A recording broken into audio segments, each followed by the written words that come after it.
Comment garder confiance dans un climat anxiogène? Globalement, il s'agit de tout faire pour garder son énergie vitale. Pour cela, il est nécessaire de rester centré sur soi pour ne pas disperser notre attention à l'extérieur. C'est d'ailleurs la principale raison de ce pourquoi nous avons vécu cette expérience du Covid. Nous sommes invités de plus en plus à rester en nous et à travailler notre centrage, quoi qu'il se passe à l'extérieur. Premier élément, pour rester centré malgré les conditions extérieures anxiogènes, prenez soin de votre corps. Pensons tous les ans, 2 fois par an, de préférence à l'automne et au printemps, à nettoyer notre corps. Toutes les toxines présentes dans le corps nous apportent des toxines mentales et émotionnelles. Reposons-nous si le corps le demande. Nous vivons de grosses variations énergétiques depuis quelques années.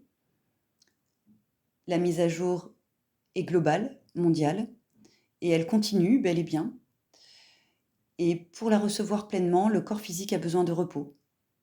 Un peu comme on éteindrait un ordinateur qui a besoin d'une mise à jour. Deuxième élément, accueillir ce qui vient. C'est un vrai travail de développement personnel, car accueillir, c'est ne pas juger. C'est faire taire l'ego qui veut tout catégoriser, c'est être honnête envers soi et ne plus résister à ce qui me dérange, mais plutôt d'y faire face. Ce qui me dérange, je dois finalement l'accueillir, comme j'accueillerai des moments de joie et de bonheur. Souvenons-nous cette phrase simple mais puissante. Tout ce à quoi je résiste persiste. Tout ce à quoi je fais face s'efface. L'accueil, donc, le fait d'accueillir, est la première porte vers la libération de toutes les formes d'émotions négatives. Il ouvre l'accès à la deuxième porte qui permet de comprendre ce que cette émotion vient me dire. Et enfin à la troisième porte qui permet le détachement à l'identification de cette émotion. Je comprends alors que je ne suis pas cette émotion, je ne suis pas triste, je ne suis pas frustrée, je ne suis pas en colère. Cette émotion ne fait que me traverser pour me délivrer un message qui vise à rectifier ce qui n'est pas juste et à me réaligner avec la vie. Ce troisième élément complète le deuxième, le fait d'accueillir, c'est comprendre l'effet miroir. Troisième élément qui permet de rester calme et serein dans un environnement anxiogène.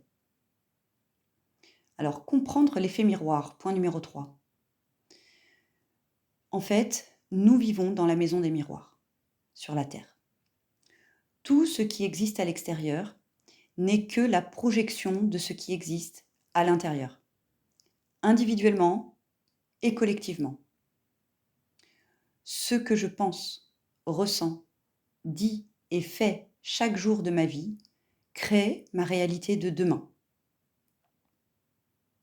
Ceci est un élément clé de compréhension dans le processus de libération de l'être. Si je passe mon temps à critiquer autrui ou la société, je n'aurai autour de moi que des miroirs de critique et de jugement, et je ne verrai en fait que cela. Je ne verrai que des éléments critiquables partout, parce que c'est ma réalité intérieure qui s'exprime à l'extérieur. Ce qui me dérange à l'extérieur est miroir d'une limitation ou d'une blessure qui est en fait en moi. Cette vision des choses permet de reprendre son pouvoir créateur et de sortir du sentiment de victime. Car si je ne peux changer les conditions extérieures directement, eh bien je peux les changer en moi. Soyez le changement que vous voulez voir dans le monde, disait Gandhi. Si je désire la paix dans mon entourage et plus globalement dans le monde, alors je dois d'abord faire la paix avec moi-même et être en paix avec la vie. Si je désire le respect, l'amour, la compassion, l'entraide, la liberté, n'importe quelle vertu dans ma vie et dans le monde, je dois la travailler d'abord en moi. Point numéro 4, pour garder sa sérénité dans un climat anxiogène, calmer quotidiennement le mental en méditant et en respirant. La méditation est un outil simple et puissant qui permet de réduire le bavardage mental, d'ouvrir la connexion au cœur et de limiter le débordement émotionnel. En bref, c'est un outil qui permet d'apprendre à maîtriser son énergie vitale, à redevenir maître de notre propre énergie. Cultiver des pensées positives, point numéro 5. C'est essentiel pour ne pas tomber dans l'anxiété de l'entourage ou l'anxiété globale. Soyez dans votre corps. Respirez, faites du yoga, du qigong, du tai chi, de la marche, du sport. Activez votre physiologie. Point numéro 7. Prenez du temps pour vous et faites ce qui vous remplit d'énergie, ce qui vous fait du bien, tout simplement. Donc, globalement, il existe 2 types d'énergie, celles qui nous font du bien et celles qui nous font du mal. Celles qui nous donnent de l'énergie et celles qui nous en prennent. Par les temps qui courent, notre instinct de survie nous demande de lâcher ce qui vole notre énergie vitale et d'alimenter ce qui nous en donne. Écoutez cela. Cela demande du courage et de l'amour envers soi-même.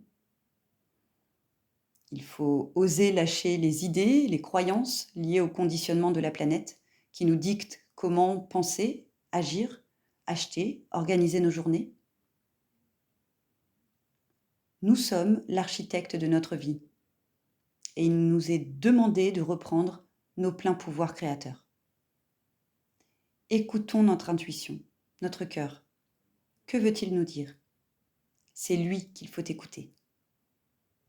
Et pour cela, nous avons besoin de méditer pour calmer le bavardage mental et accéder à cette voix du cœur qui est calme, sereine, tranquille. Point numéro 8, pour rester serein dans un environnement anxiogène, remercier. Soyez dans la gratitude. Faites une liste de tout ce pourquoi vous êtes en gratitude dans votre vie et restez connecté à cela. Pour reprogrammer le mental sur la gratitude, je vous invite à faire un journal quotidien de gratitude. Écrivez-y chaque jour tout ce pourquoi vous souhaitez dire merci à l'univers et à la vie. Faites-le tous les jours jusqu'à ce que cela devienne naturel.